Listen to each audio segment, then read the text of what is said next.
Ok, iniciando aí a aula do dia 20/10, contabilidade das sociedades anônimas.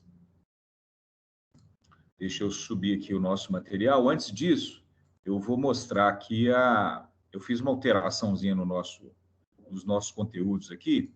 Deixa eu abrir a tela aqui.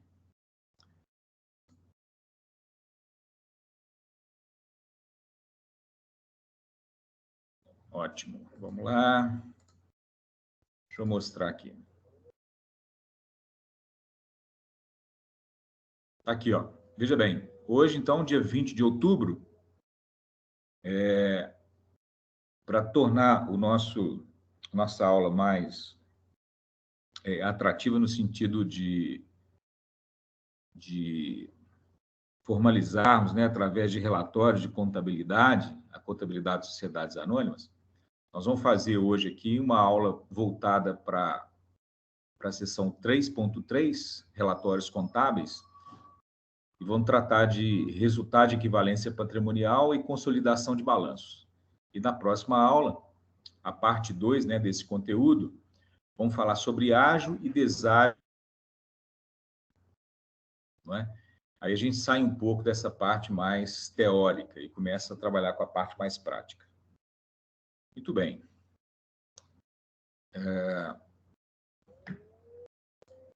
Nossa aula de hoje, a gente faz um breve resumão aqui sobre slide atual. Estão visualizando o slide aí na tela? Sim. Então, beleza. Então, a seção 3.3, ela trata lá das demonstrações obrigatórias, né, para as companhias abertas, né? E então a gente vai fazer um breve relato aqui de quais são essas demonstrações, né?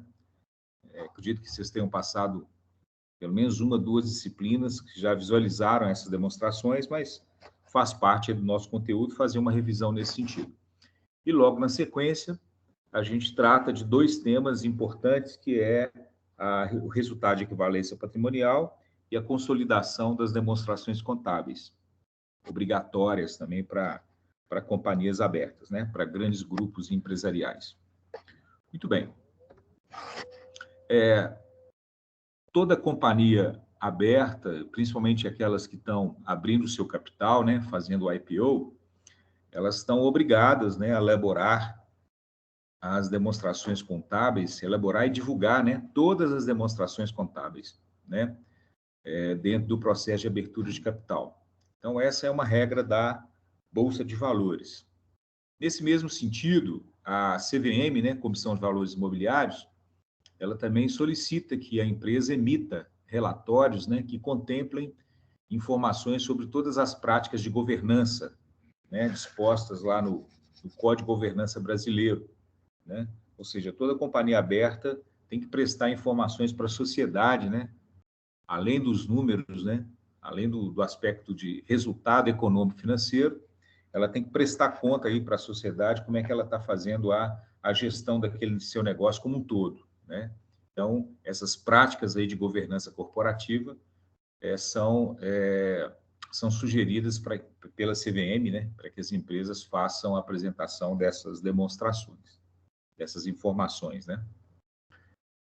Bem, das demonstrações contábeis obrigatórias, obviamente, balanço patrimonial, né? Seria muito repetitivo ficar falando aqui da estrutura do balanço patrimonial, mas, enfim, balanço patrimonial é uma maneira, né, de apresentar aí os componentes, né, do patrimônio da entidade de forma estática, né, daquele momento, né, e ordenadamente, né, dentro de uma estrutura aí de liquidez para os ativos, de exigibilidades para os passivos, para que facilite a análise do investidor. Muito bem. A demonstração de resultado também, sem muita novidade, ela confronta aí despesas e receitas e despesas, né, da companhia e os seus custos e apura lá um determinado resultado que mostra aí a rentabilidade da empresa ao longo de determinado período, né? Temos aí a demonstração de lucros ou prejuízos acumulados. Nós vamos ver daqui a pouquinho que as companhias abertas, elas estão obrigadas a apresentar a demonstração de mutação do patrimônio líquido e, nesse sentido, não sendo mais necessária apresentar a demonstração de lucros ou prejuízos acumulados, né? Que essa demonstração ela está dentro da DMPL, né? Mas como está citado, a gente colocou aqui. Então, a demonstração de lucros ou prejuízos acumulados, ela evidencia a movimentação, né, ocorrida aí nos saldos das contas de lucros ou prejuízos acumulados, também em relação a um período, em relação ao outro período, né? A forma com que foram distribuídos esses resultados, né, dentro do patrimônio líquido da companhia. Demonstração de fluxo de caixa, talvez uma das demonstrações mais importantes, né, da contabilidade, considerando que você consegue enxergar, né, aonde estão as origens, né, onde é que estão representadas as origens de recursos e onde é que elas foram aplicadas, né, os recursos monetários, né, entrada e saída de recurso financeiro e a sobra do caixa, né, chamado caixa equivalente de caixa. Então, trata-se de uma demonstração de extrema relevância aí para os gestores e principalmente também para os investidores, né, para saber se a empresa está tratando bem, né, os recursos financeiros que entram na companhia. Aí, vamos voltar aqui. Muito bem. Uma outra demonstração, não menos importante, que é a DVA, a gente viu a DVA na semana passada, que trata aí de uma questão que envolva a riqueza, né, a geração da riqueza, né, ao longo de determinado período e a forma com que a empresa distribuiu essa riqueza. São demonstrações, pessoal, todas elas têm um efeito diferente, né? Tem uma estrutura, uma forma de apresentação diferente e, obviamente, tem uma destinação diferente, né? Cada uma delas deve ser lida, interpretada com base no que, de fato, ela representa, né? Então, cada uma delas tem uma característica muito própria e demonstra, né, o que você quer, de fato, extrair daquela demonstração. Nenhuma mais ou menos importante que a outra. Todas muito importantes. A demonstração de mutação do patrimônio líquido é aquela que evidencia, né, o que de fato foi alterado, né, no patrimônio líquido da empresa de um período em relação ao outro. As contas que estão envolvidas nessa movimentação são contas que estão dispostas lá no patrimônio líquido. Muito bem, e com, né, a vigência aí do CPC 26, o que aconteceu? As empresas de capital aberto, né, companhias de capital aberto, passam a apresentar obrigatoriamente essa demonstração e não sendo necessário mais apresentar a demonstração de lucros ou prejuízos acumulados. Ok?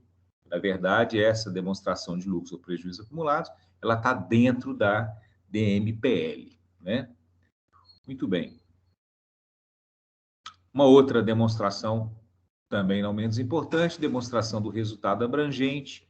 Essa é uma demonstração que nos mostra aí aqueles eventos, né, e circunstâncias que não passaram, né, pelo resultado, né, ou seja, que incorporaram o patrimônio, alteraram o patrimônio líquido, porém não passaram pela demonstração de resultado da companhia, né? Por isso chama demonstração do resultado abrangente, né? Aquilo que incorporou valor ao patrimônio, porém não está representado na demonstração de resultado, né? Além disso, temos as notas explicativas, né?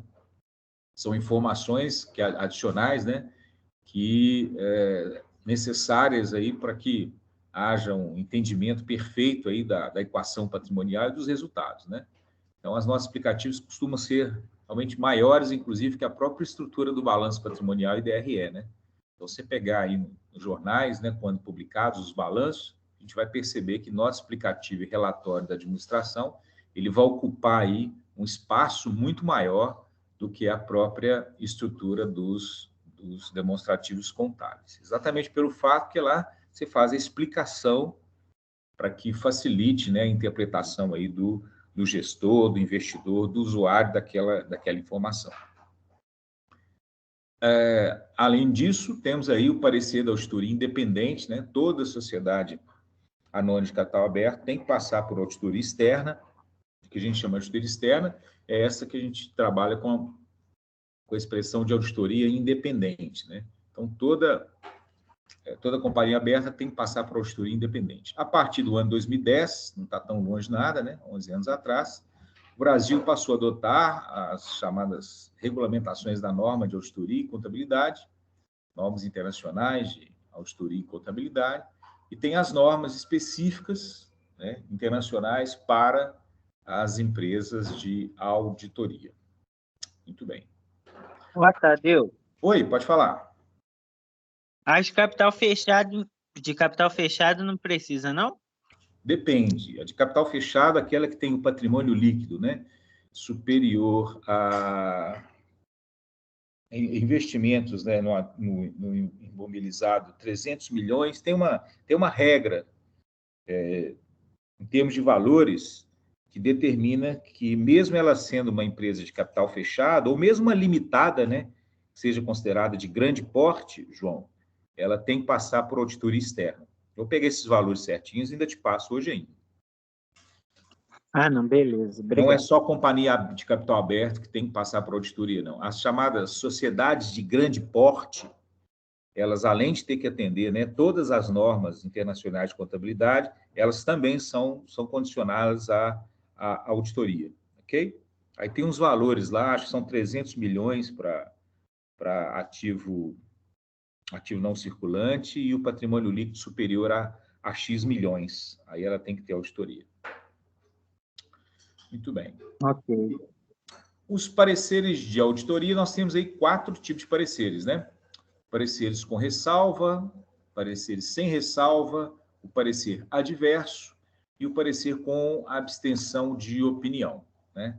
Então, o auditor, né, a auditoria independente, ela, quando emite o seu parecer, ela observa essas 4 condições aí. O parecer sem ressalva, obviamente, é aquele parecer onde o auditor está convencido, né, que todos os aspectos, né, contábeis, né, isso depende muito da... Nós estamos falando aqui de parecer de auditoria contábil, né? Tem auditoria de todo jeito, né? Auditoria contábil, auditoria financeira, auditoria específica lá, de acordo com a necessidade lá da companhia. Nós estamos tratando aqui parecer de auditoria voltado para as demonstrações contábeis, né? Forma de apresentação, critério de reconhecimento, de mensuração e evidenciação das demonstrações contábeis. Aí é uma auditoria contábil mesmo. Essa auditoria contábil, ela tem que passar e o auditor tem que emitir, o auditor independente tem que emitir um parecer e ele guarda essas 4 situações aí. O parecer sem ressalva, a própria terminologia está nos colocando aí, né? É onde o auditor está 100% convencido de que tudo que ele buscou, né? Os testes, né, que ele fez de auditoria foram todos considerados aceitos, né, pela auditoria, e que os aspectos, né, mais relevantes, né, foram tratados e que está tudo ok, né? Quer dizer, um parecer sem ressalva nenhuma. O parecer com ressalva é aquela situação, ele não chega a ser... as demonstrações contábeis não estão 100% em conformidade, né? Deve ter algum detalhamento lá que faltou a empresa a observar, porém, não chega a ser tão...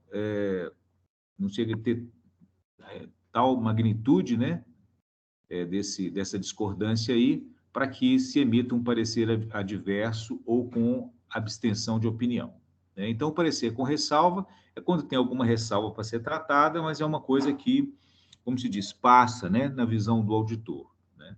Mas é importante que ele faça essa colocação no seu parecer, exatamente pelo fato de que ele localizou algum tipo de irregularidade lá, ou tem alguma discordância em relação ao trabalho que ele executou.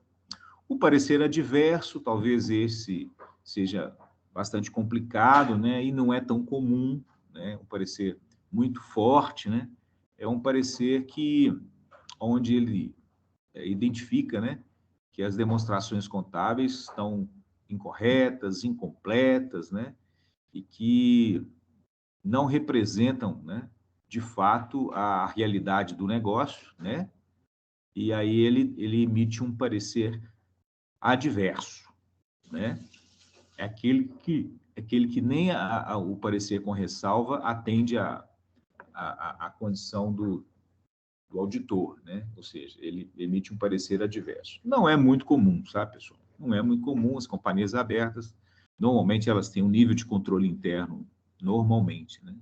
Bom, né? Até pelo tamanho do negócio, né? Elas necessitam de departamentos mais estruturados, enfim. Então, não é tão comum o chamado parecer adverso.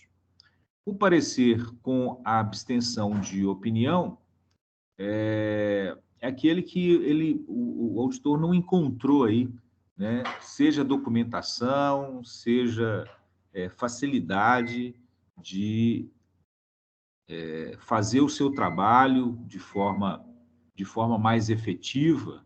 Então, se ele não obteve comprovação, né, para fundamentar o parecer, aí ele emite um parecer com abstenção de opinião, né? Aquela situação que ele chega na empresa e não encontra aí a documentação necessária ou a comprovação suficiente aí para determinar ou executar o seu trabalho de auditor. Também não é muito comum que ele passe por uma situação dessa numa companhia, uma sociedade anônima de capital aberto, né, gente? Mantém ações em bolsa de valores, né?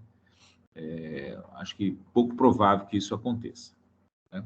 A não ser quando como uma dessas companhias aí já ocorreu, né?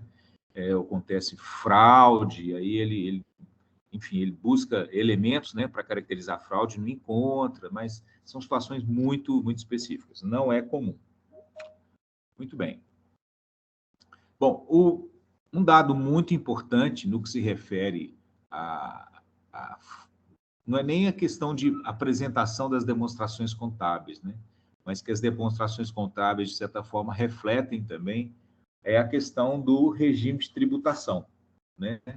Quer dizer, o Brasil tem 3 regimes de tributação bem definidos, né? Que é empresas tributadas com base no lucro real, lucro efetivo, né? O lucro presumido, né? O próprio termo já diz, né? Lucro real, lucro efetivo, né?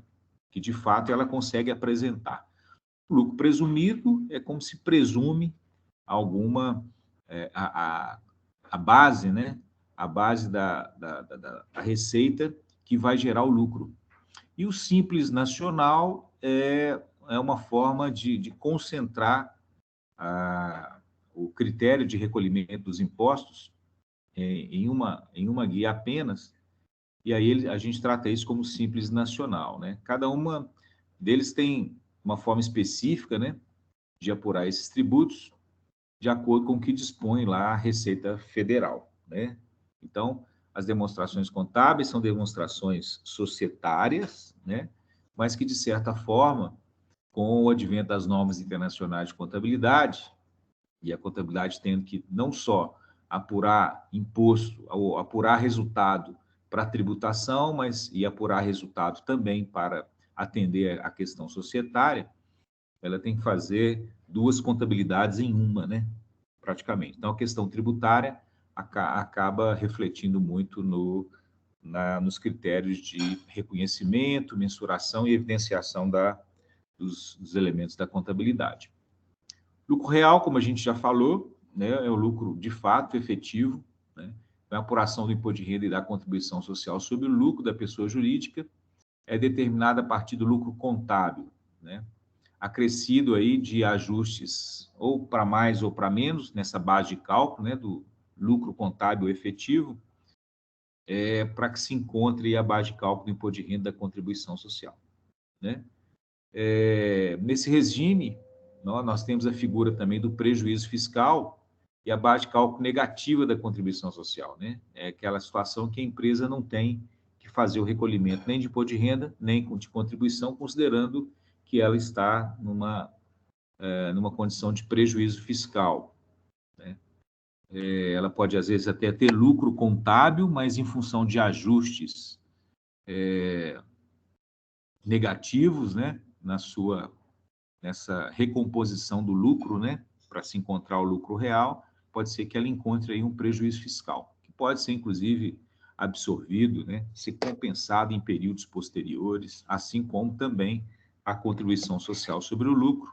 Elas têm basicamente o mesmo critério para se encontrar a base de cálculo, né, e os ajustes também. Umas poucas situações em que a base de cálculo da contribuição social seja distoante aí do imposto de renda. Então, é o lucro real. No caso, lucro presumido, né, com base na receita bruta, você encontra lá a base de cálculo do lucro presumido, adiciona algumas outras receitas, né, bem específicas também, e calcula-se aí o imposto com base no lucro presumido, né? Nesse caso aí, as empresas, né, quem pode ou não pode, está fazendo a opção, né, de lucro presumido. Aquelas que não estão obrigadas a apresentar com base no lucro real podem estar apurando seus impostos com base no lucro presumido. O detalhe é o seguinte: tem empresas que são obrigadas a apurar com base no lucro real, independente do volume de receita, independente do tamanho do patrimônio, pelo objeto da empresa, você tem que apresentar apurar seus impostos com base no lucro real. O lucro presumido, ele já é exatamente por fato de ser uma opção, né? Aí, tanto a empresa que poderia estar apresentando pelo lucro real, também pode fazer a apuração dos impostos com base no lucro presumido. Aí tem que fazer aquela análise tributária, né? Para ver qual que é a melhor opção no caso da empresa. Aí é um estudo tributário mesmo, né? Qual que vai pagar menos imposto. E assim não é diferente para o Simples Nacional, né? Que é um outro critério aí de tributação, que a gente chama aí de compartilhamento aí de arrecadação, né? Normalmente mais para as empresas, microempresas, né? Empresas de menor porte, né? A gente pode entender isso como sendo considerado um regime favorecido, talvez pela simplificação do critério de pagar imposto, porque pelo critério de calcular o imposto não é tão simples nada, né?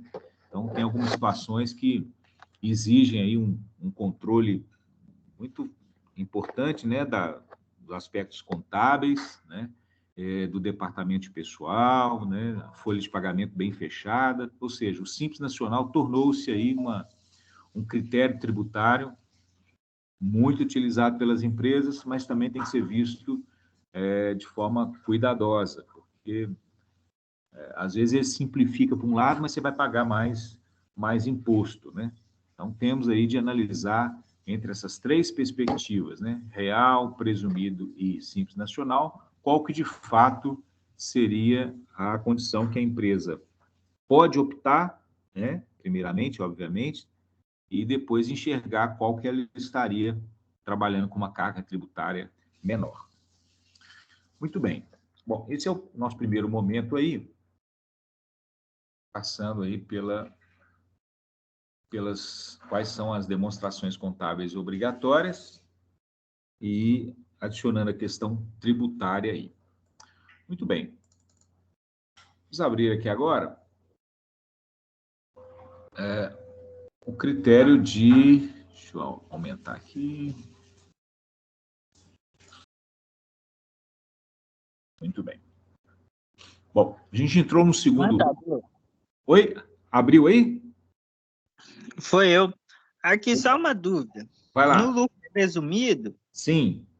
você aplica, então, um percentual sobre a receita por exemplo, a receita que é faturada do mês, e aí, com esse percentual, cria a base de cálculo para fazer Exato. a Aplicar os apuração do 15% lá do imposto de renda, o adicional de imposto de renda. Exatamente isso. Quer dizer, cada empresa tem lá, você pega a receita bruta lá do trimestre, né? E aplica um determinado percentual em função da atividade. Prestação de serviço, 32%, 16%, indústria 8%. Então, tem uma tabelinha lá, João, você aplica em cima desse total das suas receitas brutas, né? Aí você encontra a base de cálculo do lucro presumido, né? Com essa base de cálculo, você, se você tiver algumas outras receitas, possivelmente você tem que adicionar também nessa base de cálculo, depois você aplica os 15% do imposto de renda e os 10% adicional se houver, né? Aquilo que ultrapassar 60 mil no trimestre, você aplica aí mais 10% de adicional de imposto de renda. Mas é exatamente isso. Você pega a receita bruta, com base nela, você faz a presunção do lucro, né? Encontra aí a presunção do lucro. Ok? O Simples Nacional já são as tabelas, né? São lá os anexos lá das tabelas. Você vai identificar lá o objeto da empresa, em qual que... E aí o faturamento dela, né? A receita. E aplicar lá em qual linha, né, da tabela que ela se enquadra. Ok? E o lucro real é o lucro contábil mesmo, é o lucro que você, né, uma vez feita a contabilidade, apurou o seu resultado final, né, seu lucro contábil, faz algumas adições e exclusões em função do que preceitua aí a legislação, e aí você acha a base de cálculo e aplica aí os 15% de imposto de renda e os 9% de contribuição social, ok? Ok. Aí outra coisa também é, Sim, para apurar contribuição e imposto de renda sei. sobre o lucro, Uhum. é por mês ou é por trimestre? Ou a empresa tem opção conforme a atividade dela? Não, aí não é nem conforme a atividade, não. Aí é uma opção dela, é um planejamento tributário que ela deve fazer lá. Você pode fazer o imposto de renda, apuração trimestral ou anual, né? Com base no lucro real, né? Você pode fazer o lucro real trimestral ou lucro real anual. Aí você vai pagando, vai fazendo. Se for anual, você está fazendo balancetes de redução e suspensão mensais, né? E apurando o seu imposto somente no final do ano, no final do exercício. Ou seja, optou pelo lucro real. Ele pode ser trimestral ou anual, correto? Se for trimestral, você vai apurar de forma definitiva, é como se fosse a cada trimestre, você tem que fechar aí um balanço patrimonial definitivo para apurar o seu imposto de renda e a contribuição social, certo? Se for anual, você tem que fechar aí mês a mês balancetes aí para cálculo desse imposto, né? Chamados balancetes intermediários aí, até o final do exercício. No final do exercício, aí sim, você fecha o seu balanço, apura o seu imposto com base no lucro real anual e faz aí as compensações daquilo que você recolheu anteriormente, mensalmente aí, ok? Mas é a opção da empresa. Se é real mensal, se é real anual, se é real trimestral, aí é uma opção da companhia. Normalmente, tá? O real anual te dá mais margem aí para planejamentos fiscais, ok? Considerando que o real trimestral ele é definitivo. Então, o anual te dá um pouco mais de espaço para você poder fazer alguns tipos de planejamentos fiscais. Mas aí é a opção da empresa, não é em função de objeto, não. É a empresa que define qual que é enfim, a opção que ela vai fazer, se é trimestral ou se é anual. Beleza. Muito bem. Agora, subiu aí um slide em relação à consolidação das demonstrações contábeis? Subiu? Subiu. Ah, então, joia. Então, olha só, dando continuidade aí, nós vamos falar de 2 tópicos, né? Na aula de hoje, nós vamos falar sobre consolidação das demonstrações contábeis e resultado de equivalência patrimonial. E já na sequência, na semana que vem, a gente vai trabalhar lá com o goodwill, né? Análise do goodwill. Muito bem. Avaliação de investimentos. Vamos lá. A CVM, ela através dessa instrução aí, 247/96, ela estabeleceu toda companhia aberta, né, que possuírem investimentos em controladas, né, deve consolidar as suas demonstrações financeiras, independente do percentual que esse investimento representa no patrimônio líquido. Então, na prática, é isso mesmo, né? Todas as companhias abertas que mantêm investimentos, né, em outras companhias, que têm participação do capital em outras companhias, deve consolidar as suas demonstrações. Quais são as demonstrações contábeis passíveis aí de consolidação? A DRE, fluxo de caixa e o balanço patrimonial, né? São demonstrações comuns, talvez as mais comuns e posso até dizer as mais importantes, né? Uma espelha aí a situação patrimonial, a outra espelha a situação financeira e a outra espelha aí o resultado econômico ao longo de determinado período. Então, são 3 demonstrações das mais importantes. Então, essas são as demonstrações que devem ser consolidadas. A consolidação são demonstrações financeiras combinadas de uma empresa e suas subsidiárias, né?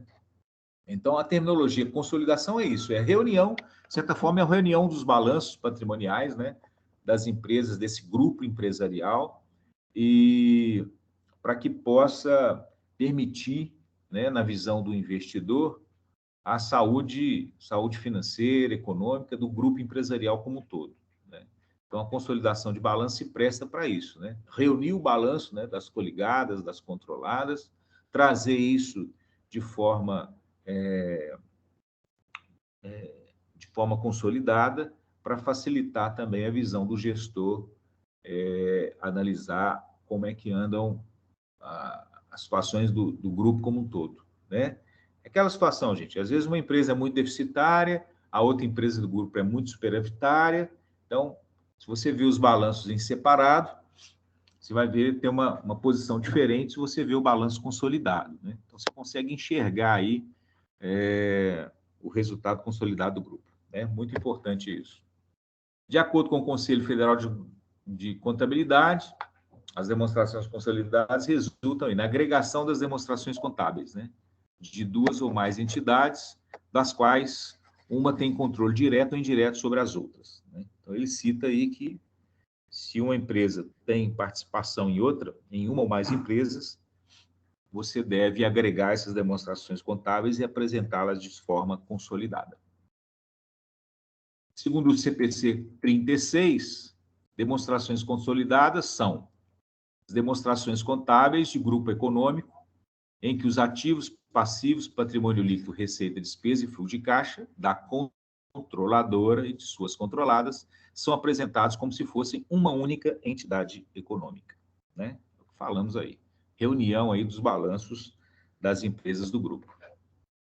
Bem, permite o quê com a consolidação? Acompanhar de forma orçamentária, né? Normalmente, o caixa, né, dessas empresas que você controla costuma ser um caixa único, né? Você tem lá também a questão de concentrar, né, despesas ou de forma também consolidada, né? Fazer aquisição de compras, né? Também de forma condensada, consolidada. Então, permite aí você fazer um trabalho orçamentário mais bem feito, considerando a consolidação contábil dessas demonstrações. Outro aspecto importante, claro, já falamos aqui, sob o ponto de vista do investidor, é que você consegue enxergar o retorno do investimento do grupo como um todo, né? E citamos aqui também a questão da garantia do capital emprestado, né? Você também, quer dizer, aí mais voltado aí para as instituições financeiras, principalmente, né? Para os apoiadores, você consegue enxergar o resultado consolidado do grupo, né? Se você está fazendo aí empréstimos para aquela companhia, por exemplo, né? Dentre outras situações, né? Dentre outras situações. Muito bem. Então, visto isso, a gente vai fazer aqui uma prática. A ideia é que eu faça uma com vocês aqui, a gente entende direitinho, e aí eu dou um tempo para vocês fazerem uma atividade sobre consolidação de balanço e resultado de equivalência patrimonial. Vamos lá. Vou subir aqui. Pronto. Tá aí, que seria a nossa pós-aula aí.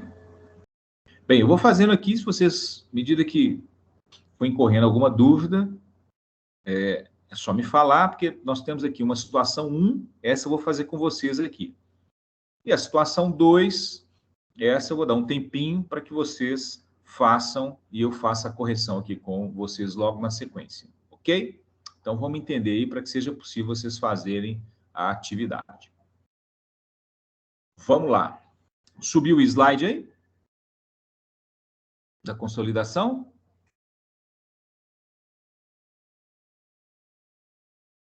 Sim. Subiu. Vamos lá. A situação é essa. A companhia controladora A detém 40% de participação da controlada B, ou seja, a empresa A, que é a controladora, ela detém 40% de participação da controlada B. Tudo bem. A companhia controladora A, ela tem um saldo de dividendos a receber de períodos anteriores. Ou seja, que não foram pagos ainda, né? Dividendos a receber que ainda não foram pagos. Bom, são as duas premissas únicas nessa condição aqui. O que poderia ter a mais aqui? Assim? O que poderia acontecer entre duas companhias que não está no exercício aqui? É quando uma, por exemplo, vende ou negocia com a outra. Né? Isso é muito comum em empresas do mesmo grupo. Né? Uma fabrica um determinado tipo de produto que pode servir de matéria-prima para a empresa, para outra empresa que faz parte do mesmo grupo. Né? Então, elas fazem transações entre si. Né? E isso tem que ser tratado na consolidação também. Então, são os 3 fatores mais comuns. Vamos lá. Então, nós temos aqui, deixa eu pegar aqui e colocar numa... Aí, ó, deu para ficar numa só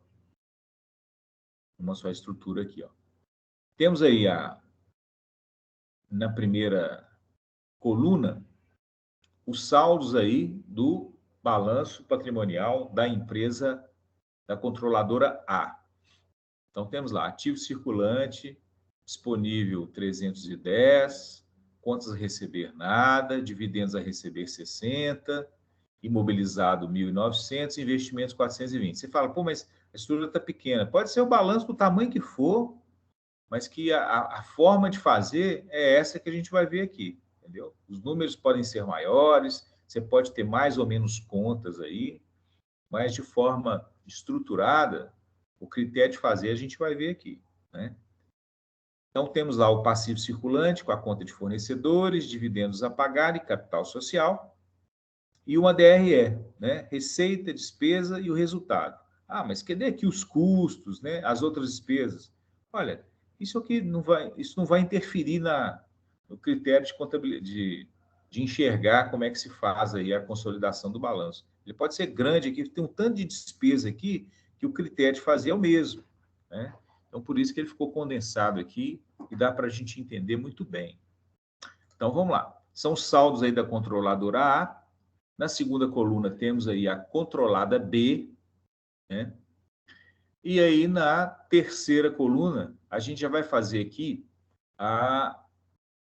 o trabalho a primeira etapa da consolidação, que é verificar, de acordo com o percentual de participação, quanto que a empresa controladora A participa na B em função do seu percentual de participação. Então, temos aí, ó, controladora A tem 310 no seu disponível.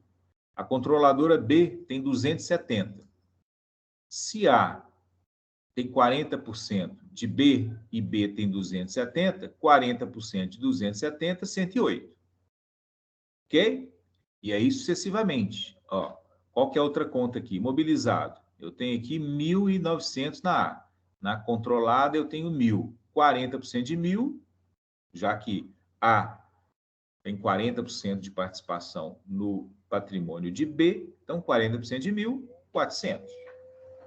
E aí, descendo no balanço aí, ó. Fornecedores. B tem 70. 40% de 70 é 28. Dividendos a pagar, 150. 40% de 150 é 60. Capital social, 850. 40% 340.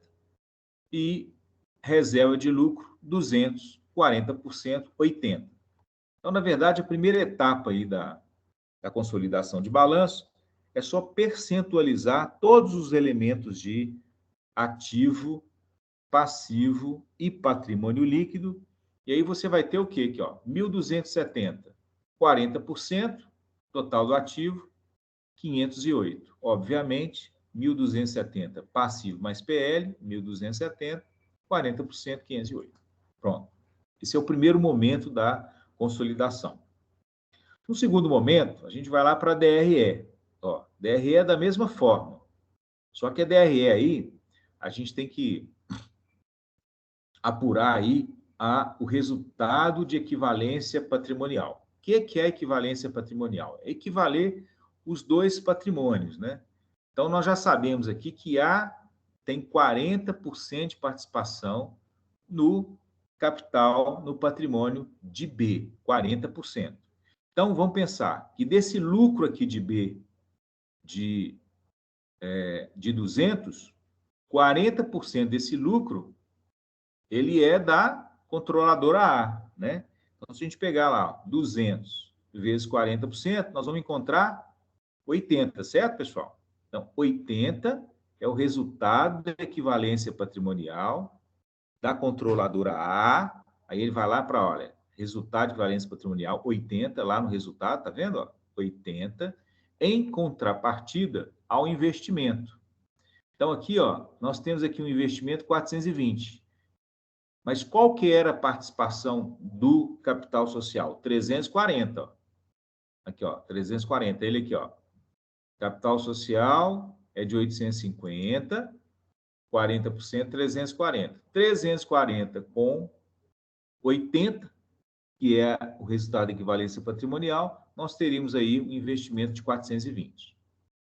Então, a controladora A tem que refletir na sua demonstração de resultado o saldo positivo ou negativo da equivalência patrimonial, quando ela faz o confronto do resultado obtido, né, pela companhia B em relação ao seu percentual de participação. Pronto, contabilizou aqui o equivalência patrimonial, 1.100 de receita, menos 880, mais 80, a gente chega aí no valor de 300 de lucro líquido da controladora. Então, feito esse primeiro passo, agora vamos para as eliminações. Então, o que a gente tem que eliminar aqui? É o que uma companhia se relaciona com a outra, né? A relação de uma companhia em detrimento da outra, tem que eliminar, porque elas fazem parte do mesmo grupo, né? Então, vamos pensar aqui, né?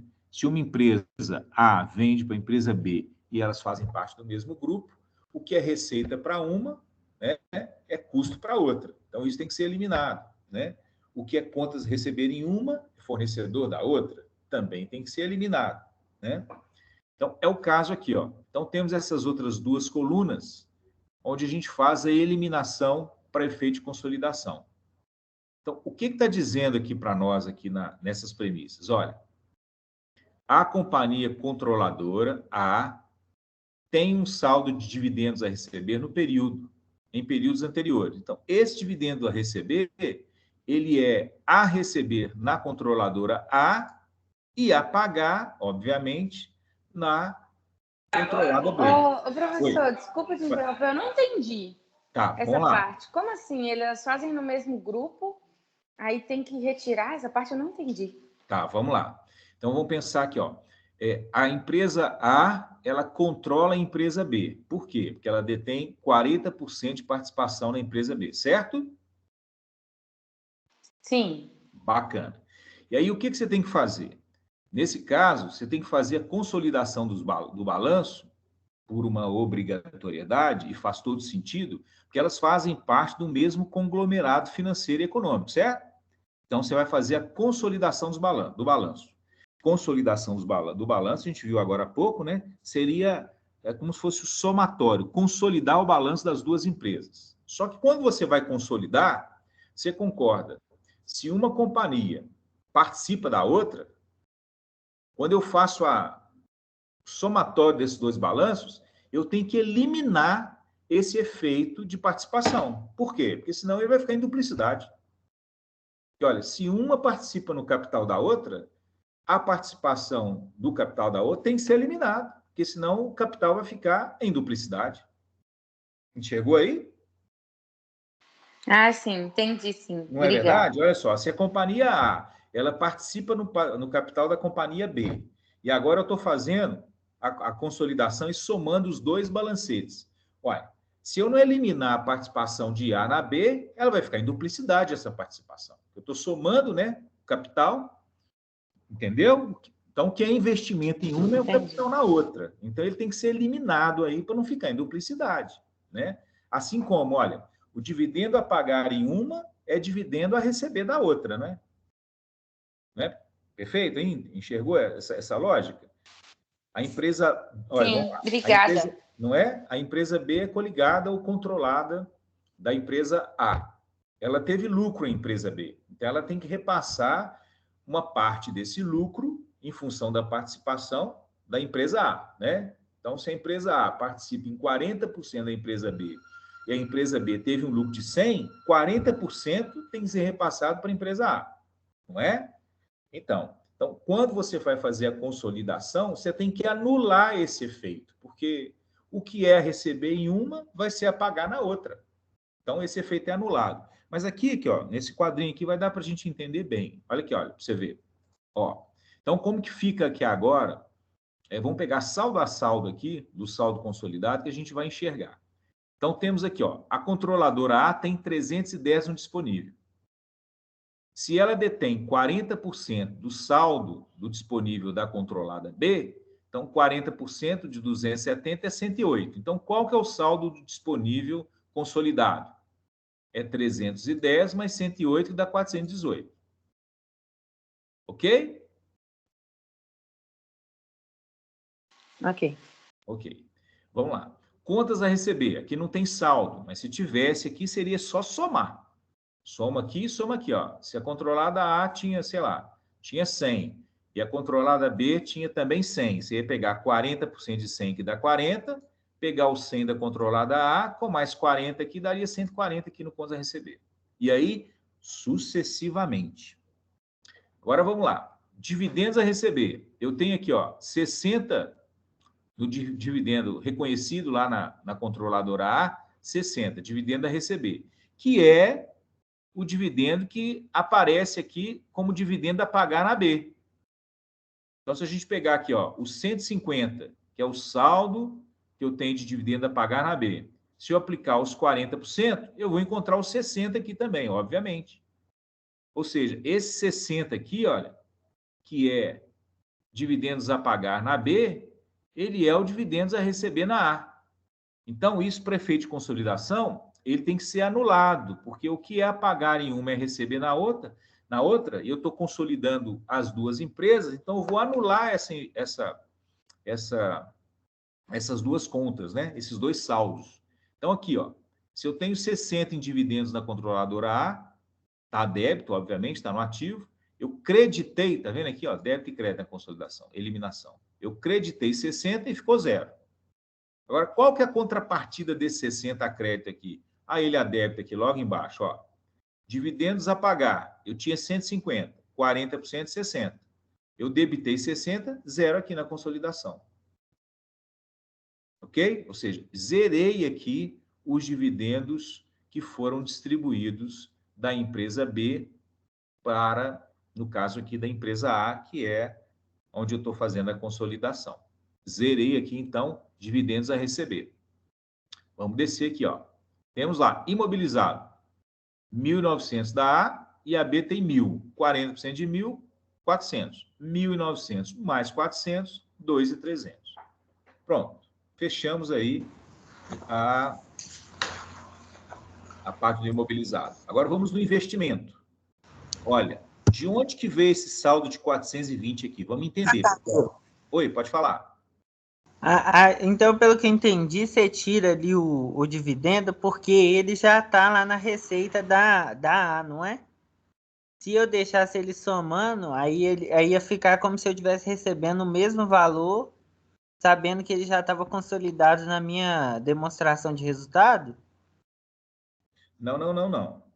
Uma coisa é a demonstração de resultado e equivalência patrimonial. A outra coisa é dividendo. Ela tem uma relação em parte, né? Que você pode distribuir ou não dividendos, sabe, João?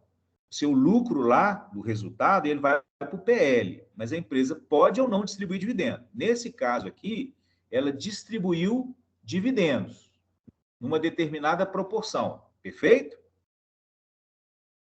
Concorda que a empresa tem lucro, nem sempre o lucro tem que ser distribuído dividendos. No caso aqui, distribuiu, tá bom? E aí, Sim. o seguinte, ó, o que é ativo em uma é passivo na outra. É isso que está mostrando para a gente aqui. Por isso que ele tem que ser anulado aqui, ó.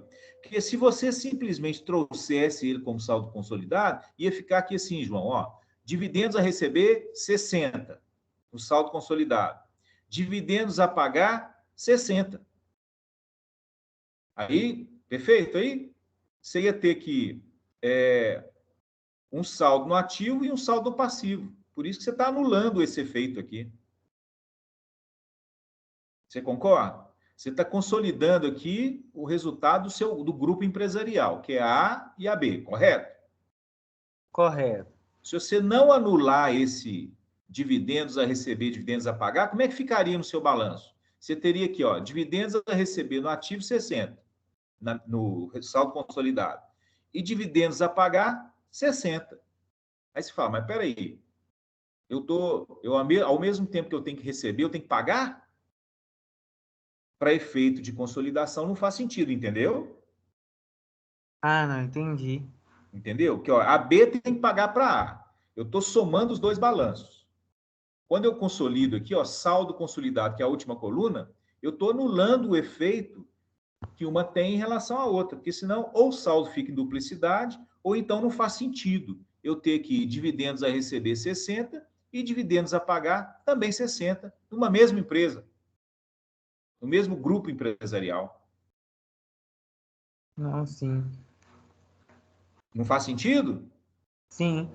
Sim, faz sentido. Então, por isso que a gente, ó, acreditamos aqui o ativo, né, ajuste para efeito de consolidação, e debitamos aqui o passivo para anular o efeito desse dividendo aí que foi distribuído em períodos anteriores. Vamos lá. Agora vamos verificar aqui os investimentos. Bom, a empresa controladora A, ela detém, está falando, ó, 40% do capital da empresa B. O capital da empresa B, olha aqui, ó, logo abaixo, não é 850? Sim? Sim. Isso, 850. 40% de 850, 340. Está aqui do lado aqui, ok? Então, esse investimento aqui, ó, lá na empresa A, seria 340. Por que ele está 420?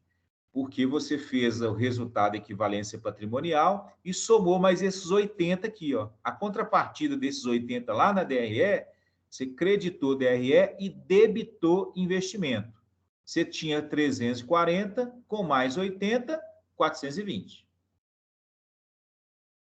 Certo? Certo aí, João? João e quem Essa eu quiser. não entendi. Explica de novo, Tadeu. Vou lá, vou explicar. Está dizendo aqui, ó, a controladora A, ela tem 40% da B, correto? Correto. Tá. Você tem aqui, ó, capital social 850, correto? Sim. Sim? Né? Da B. Se eu tenho 40% desse capital investido, qual que é o saldo do meu investimento aqui na controladora A? É 40% de 850, que é 340. Então, é como se aqui na controladora A, esse meu investimento aqui, ó, eu tivesse reconhecido, quando eu fiz o investimento, 340, certo? Correto. Que eu tenho 40% de 850, o capital é 850, 40%, 340. Só que aí, ó, no final de cada exercício, eu tenho que fazer equivalência patrimonial, para deixar esse saldo do meu investimento representando exatamente 40% do patrimônio líquido investido. Quando eu fiz isso, eu encontrei aqui, ó, R$80 de equivalência patrimonial. Por que R$80? Porque o saldo aqui a empresa B não teve lucro de 200, esse lucro de 200 veio para cá, tá vendo? Ó? Reserva de lucro. Então, agora ela tem um patrimônio de 850 com mais 200. Ela tem um patrimônio de 1.050. 40% de 1.050 é quanto? 420. Exato. Por isso que chama equivalência patrimonial. Aí eu tenho que ter aqui na controladora os 420, que representam o quê? Os 40% no patrimônio da empresa controlada. Correto aí? Entendi. Então, é como se você está representando o capital social como é um investimento. Quando você tem 40% do capital social, você está ali representando os 420 de investimento que você tem sobre a controladora B. Exato. É isso aí mesmo. Aqui, ó. A companhia controladora A detém 40% de participação na controladora B. Se o patrimônio dela é de 1.050, 40% de 1.050 é 420. Então, você concorda que eu tenho que ter lá no meu investimento na empresa A 420 para representar exatamente os 40% de investimento que eu tenho na B? Sim. Exato. É por isso que está aqui 420. Bom, agora, como eu estou fazendo a consolidação, eu vou também, assim como eu fiz lá com os dividendos, eu vou anular esse investimento. Que é aquela situação, para efeito de grupo, como uma participa na outra, não faz sentido eu ter aqui investimento 420 e ter aqui somado no meu patrimônio líquido esses mesmos 420. É como se uma empresa, um grupo investe no mesmo grupo. Eu vou anular esse efeito. Então, aqui, ó, vem lá no ajuste da consolidação. Eu creditei os 420 para zerar esse investimento. Aí, ó, zerou aqui, ó, no saldo consolidado. Creditei aqui e debitei lá o meu capital social, 420, que é representado pelo quê? Os 340 mais os 80. Fechado aqui, gente? Ok. Sim. Ok? E aí, ó, pronto. Então, fechei meu ativo lá, ó. A consolidação do meu ativo está pronta. Somei lá o imobilizado e meu investimento zerou. Somei o que eu tinha disponível, 418, com mais imobilizado 2.300, encontrei o 2.718. Fechou. Agora vamos lá para o PL consolidado. Bom, o capital social, eu debitei aqui os 420, que é o investimento. Porém, faltou aqui a equivalência patrimonial, que é essa aqui, ó, que é o ganho do resultado equivalência patrimonial da empresa A em relação à empresa B. Esses 80 aqui, ó, que eu reconheci isso lá no lucro, não foi? Que, ó, 40% de 200 é 80. Então, lá na controlada B, eu tenho uma reserva de lucro que é os 80, que é o lucro que pertence à empresa A, não é? Então, estou anulando ele aqui, ó. Debitei a reserva de lucro e creditei o meu capital social. Por que eu estou fazendo isso aqui? Porque eu já havia reconhecido equivalência patrimonial no meu investimento. Olha só, eu já fiz o reconhecimento lá na contabilidade da controladora. O que eu fiz aqui? Ó? Eu creditei reserva, resultado de equivalência patrimonial lá na minha DRE e debitei, fiz o lançamento contábil mesmo, né? Creditei resultado de equivalência patrimonial e debitei o meu investimento aqui em 80. Agora eu estou anulando ele aqui, ó, lá no patrimônio. Estou fazendo a operação inversa, né? Aí eu credito o meu capital social de 80 e debito a minha reserva de lucro, que é os 40% de lucro que a empresa A tem na empresa B. Aí eu zerei aqui, ó, debitei aqui e creditei aqui. Bom, aí é só somar. Então, fornecedor 90 com 28, 118. Dividendos a pagar, eu zerei, né, a minha participação. Capital social, eu tenho lá 2.300, que é exatamente o saldo capital social da controladora, porque o resto foi anulado, né? A minha participação da A na controladora B, na controlada B. Eu anulei essa participação. Ficou só o capital da controladora, 2.300. E abaixo eu tenho lá, ó, reserva de lucro, o saldo também que ficou na reserva de lucro da empresa controladora, que é 300. Porque a parte da empresa controlada, eu anulei, de um lado, o investimento no ativo e, do outro lado, o patrimônio líquido lá no patrimônio líquido. Fechei aí, ó, somei 118 com 300, 2.300, 300, fechei em 2.718 aí, ó. Fechou lá o ativo com o passivo. Muito bem. Deu aí, pessoal?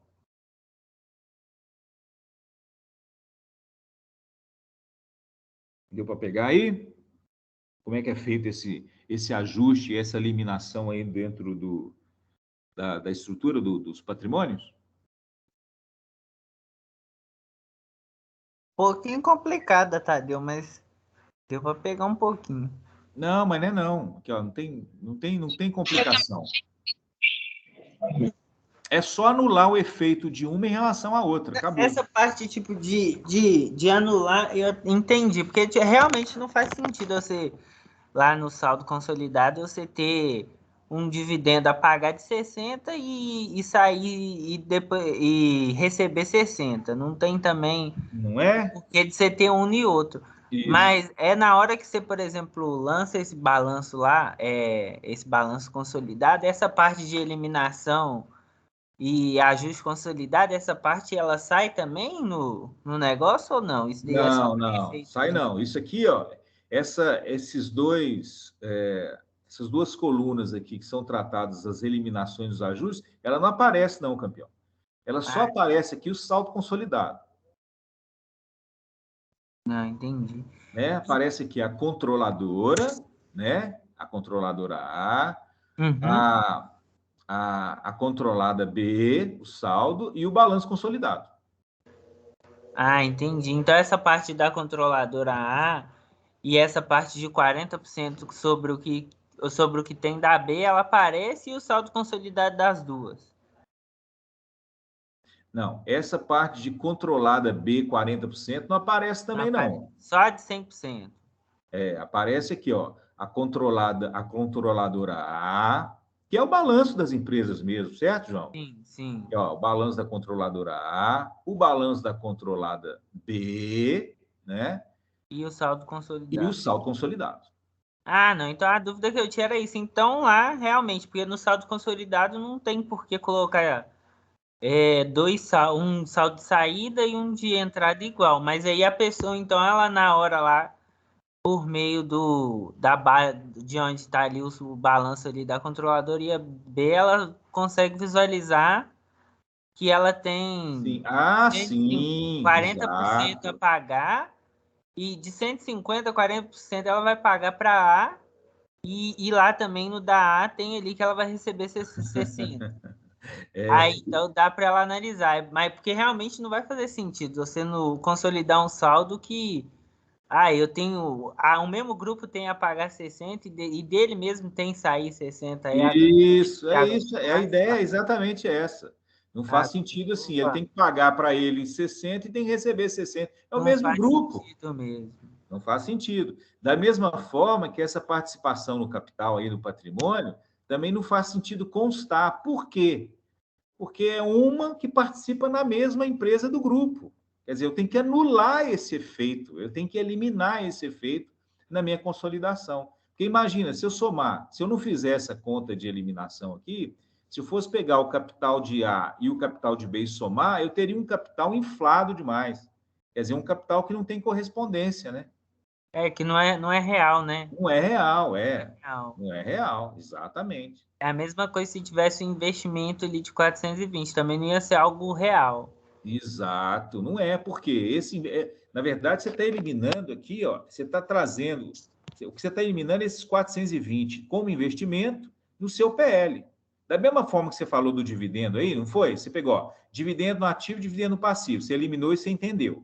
Agora você tem que eliminar investimento como contra capital social. Não, entendi. Não é? Agora, não, agora ficou bem claro mesmo. Não, dá para fazer. Às vezes até para explicar um pouco confuso mesmo, porque parte do aspecto conceitual e da própria conta que tem que fazer, né? Mas a ideia é essa mesmo. Ó. Você eliminou ativo contra passivo, você eliminou investimento contra capital, patrimônio líquido.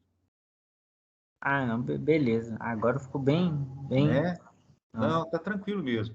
Agora, mas e as outras contas do balanço? Pode ter 200 contas aqui. O que vai mexer é isso que nós vimos aqui. É equivalência patrimonial, é a relação que uma companhia tem, né, em relação a outra no patrimônio líquido e investimento. O restante, basicamente, é percentualizar e somar. Perfeito? Beleza. Bom, visto isso, pessoal, nós temos aí agora uma atividade, que é essa situação 2 aí para vocês fazerem. Então, o que, que nós vamos combinar? São 20 e 16. Quanto tempo? Uns 20 minutos? Pra vocês fazerem e eu vou corrigir aqui. Dá para fazer aí? Tá? Tá, então aqui, ó, são 20 e 17. Às 20h40 eu volto para poder fazer a correção. Fechado? Fechado. Então, beleza. Até daqui a pouco, então.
Então, pessoal, podemos aí?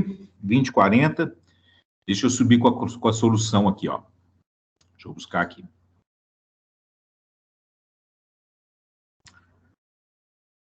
Já tem uma pronta.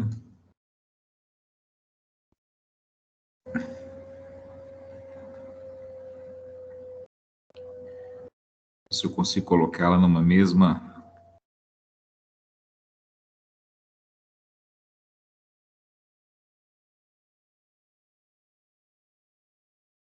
Aí.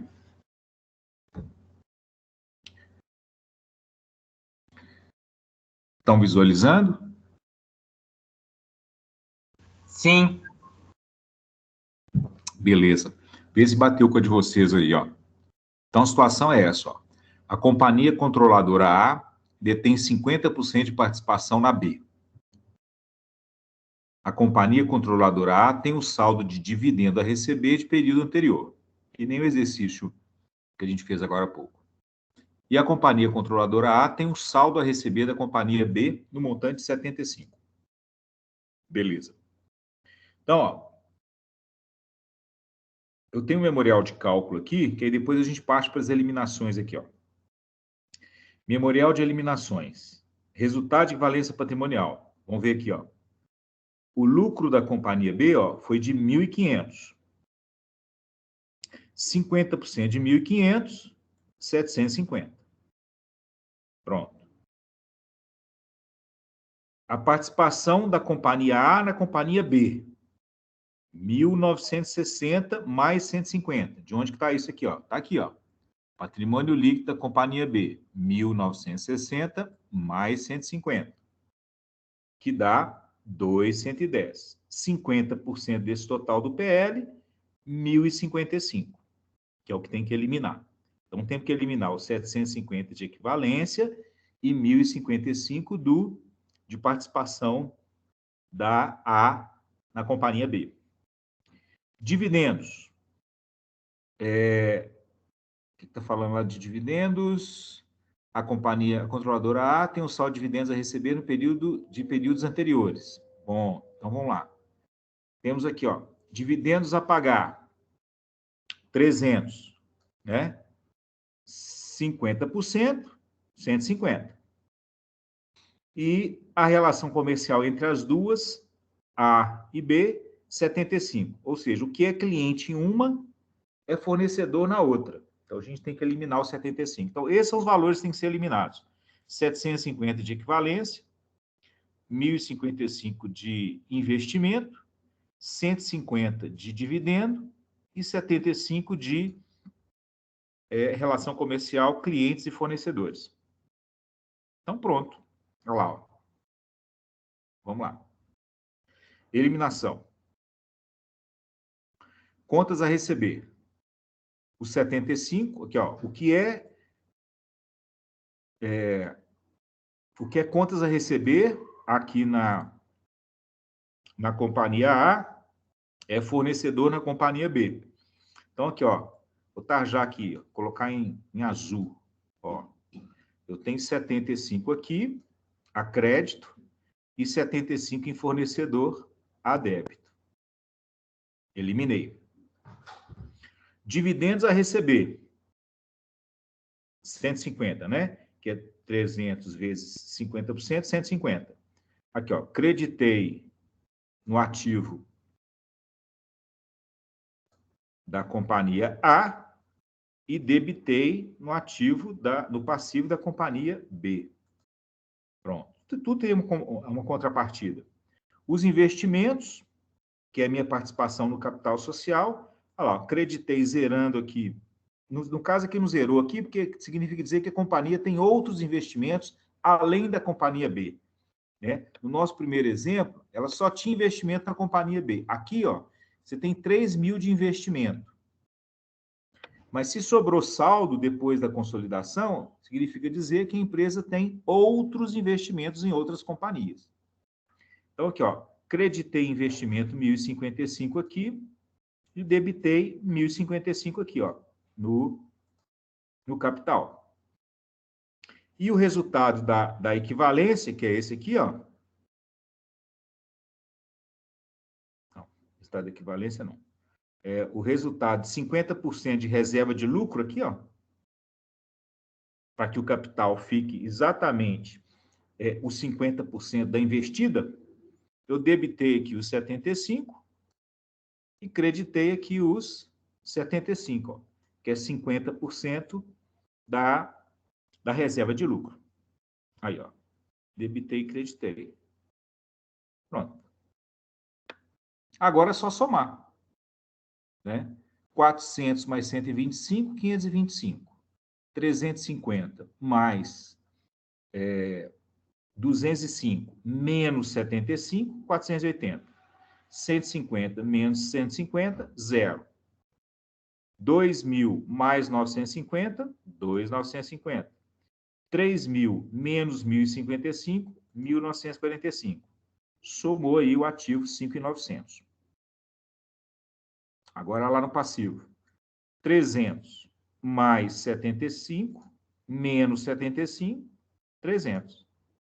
0 mais 150 menos 150, 0. 5.000 mais 980 menos 1,55 mais 75, 5.000. 600 mais 75 menos 75, 600. 5.000 mais 1.280, não, 5.950. 5.900. Passivo mais PS. 5.900. Repete aqui, ó. 5.900. E fechamos aí o ativo com passivo. E lá na demonstração de resultado, mesma coisa, né? 50%, ó. 50%. 2.600 com 1.750, 4.350. 1.500 com 1.000, 2.500. Zeramos aí a equivalência patrimonial, 750. Né? E ficou lá, ó, lucro líquido 1.850, como resultado final lá do lucro líquido ajustado. Beleza. Muito bem. Eu vou postar a solução desse exercício com esse memorial aqui para vocês terem aí para estudo. Viu, pessoal? Já faço a postagem daqui a pouquinho. Faço hoje ainda a postagem dessa solução. Muito bem. Oi? Oi? Costuma cair no CRC? Não, desculpa. Repete para mim. Não te ouvi. Essa questão aí costuma cair no CRC? Demais. Equivalência patrimonial sempre tem uma questão que trata de equivalência patrimonial. Você pode pegar essa aqui como exemplo, porque, assim, as situações mais comuns que do trato da equivalência patrimonial e consolidação são essas que a gente colocou aqui, viu? Que é a relação entre duas empresas, dividendo a receber, saldo de contas a receber, enfim. São essas situações que a gente colocou aqui. Se você entender isso aqui, você vai ter facilidade de acertar pelo menos uma, duas questões lá no conselho, costumam estar voltadas aí para equivalência patrimonial e consolidação de balanços. Entendi, obrigada. Nada. Eu vou postar lá hoje ainda, viu, pessoal, essa solução aqui. Tá bom? Bem, por hoje é só. Então, eu faço a postagem e na próxima semana, só abrindo aqui, ó, nós vamos falar sobre ágio e deságio na participação societária. Eu vou ver se eu construo esse material com antecedência e passo para vocês aí, tá bom? Para facilitar na hora que vocês a gente estiver trabalhando aqui, vocês já terem material com mais antecedência um pouco. Ok, pessoal, então ficamos por aqui. Qualquer coisa, fico disponível aí, vocês podem mencionar, tá bom? Boa noite. Boa noite. Até mais então, pessoal. Boa noite. Boa noite.